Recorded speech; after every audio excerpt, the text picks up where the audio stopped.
Hi, welcome. Today I wanted to share some art tips that you might find useful. These are just some things that I've learned from other artists, or I've just learned them on my way of developing my skills. So let's get into all of the tips. This helps me to just calm a little bit down whenever I open up my sketchbook and just look at this empty space of nothingness, and then I just create these random squares in different sizes.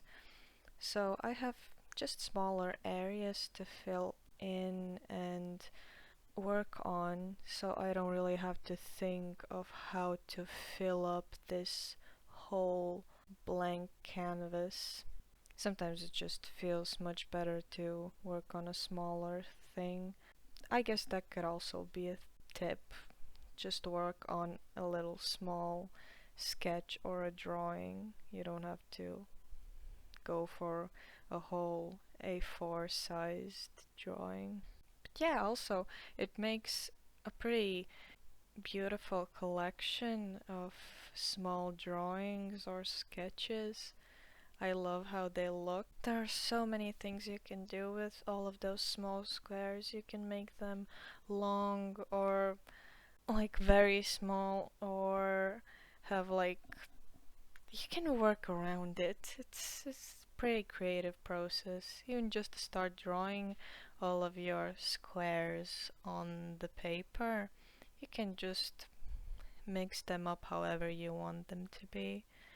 That's kind of a cool thing to do.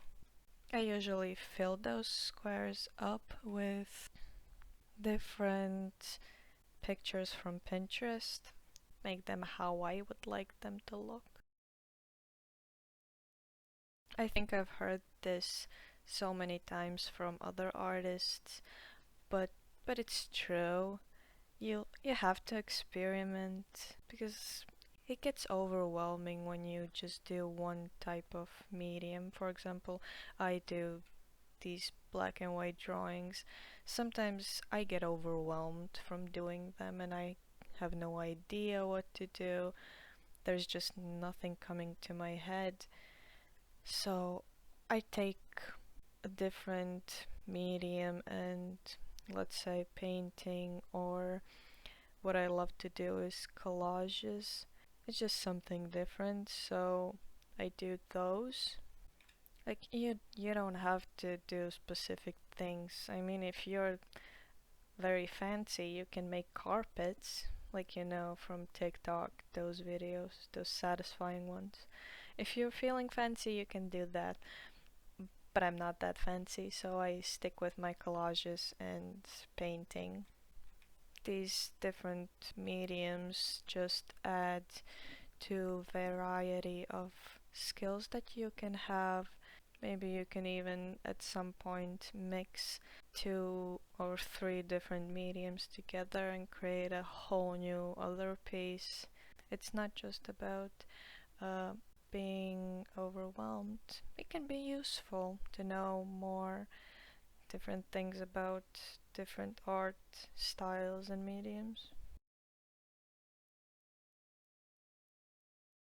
This one is also about mediums, but in case you're overwhelmed in your own medium, let's say I'm overwhelmed drawing with black pens and just looking at my own black and white pieces, I just cool down with a colorful painting.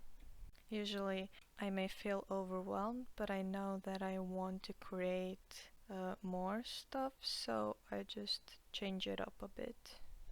So I'm still doing some creative stuff, but it's not specifically my style. I guess in some way it just helps you not hate art by doing other stuff as well that you may not be good at.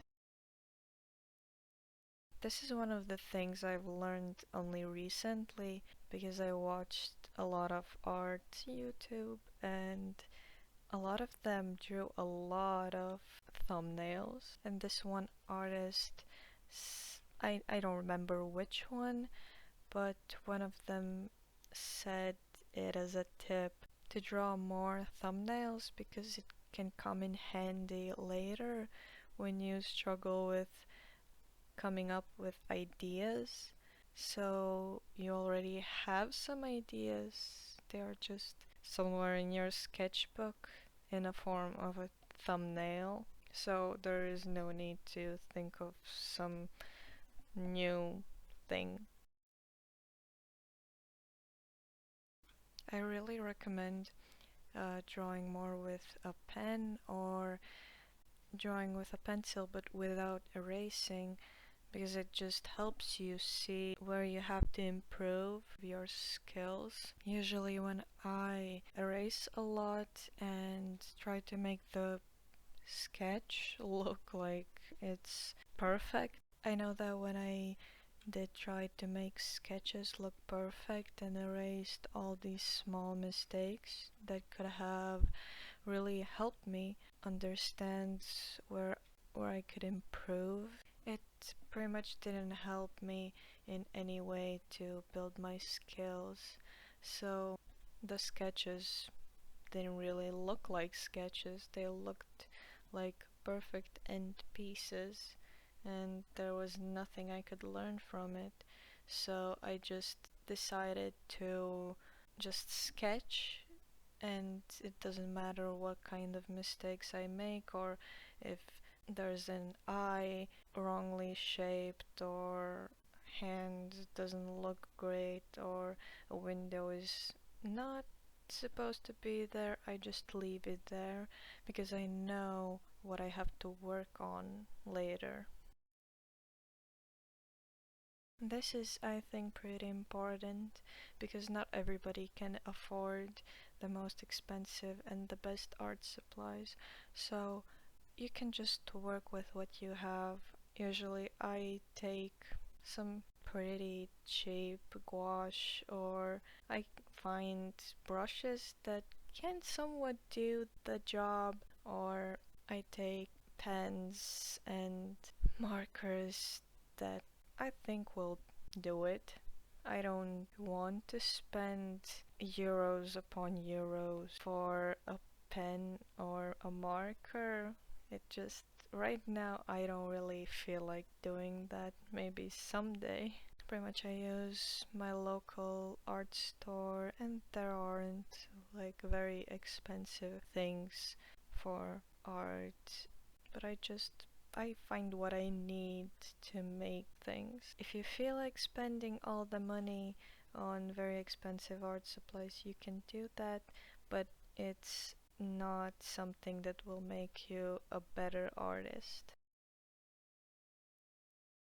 Maybe this is a unique art tip, maybe also not, but this one helps me the most. If you really care to use your sketchbooks chronologically, then this may not be a tip for you, but I personally love to have 2 or 3 sketchbooks that I bounce between. Like, I get bored of my A4 sketchbook, so I jump to my A6 or A5 sketchbook. I just don't try to push myself go through a full sketchbook and I just jump between them. This really helps me to not get overwhelmed by creating in one sketchbook. Also, if you have like million sketchbooks that are empty at your home, you can fill them up this way by jumping between them and they all fill up in time.